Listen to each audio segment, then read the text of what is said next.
Doctor కావాలనే కలతో ముందుకు సాగుతున్న ఓ పేద ట్రైలర్ కుమార్తె జీవితానికి సిద్దిపేట ఎమ్మెల్యే మాజీ మంత్రి హరీష్ రావు అండగా నిలిచారు. లక్షల్లో ఫీజు కట్టలేని స్థితిలో ఉన్న ఆ విద్యార్థిని చదువు ఆగిపోకుండా చేయడానికి తన సొంత ఇంటినే బ్యాంకులో తాకట్టు పెట్టి 20 లక్షల విద్యా రుణం ఇప్పించడం ద్వారా హరీష్ రావు మానవత్వాన్ని మరోసారి చాటుకున్నారు.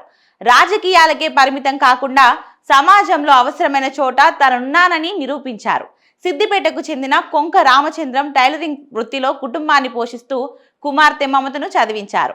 మమత కష్టపడి చదివి ఎంబీబీఎస్ పూర్తి చేసి తాజాగా పీజీ వైద్య ప్రవేశ పరీక్షలో ఉత్తీర్ణత సాధించింది.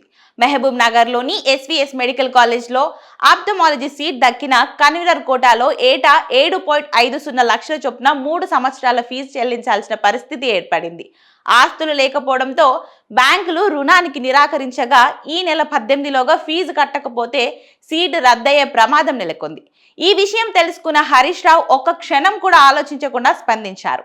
సిద్దిపేటలోని తన స్వంత నివాసాన్ని యూనియన్ బ్యాంక్లో మార్టిగేజ్ చేసి 20 లక్షల ఎడ్యుకేషన్ లోన్ మంజూరు చేయించారు. అంతేకాకుండా హాస్టల్ ఖర్చుల కోసం అప్పు చేయవద్దని సూచిస్తూ తన సొంత నిధుల నుంచి 1 లక్ష నగదు అందజేశారు.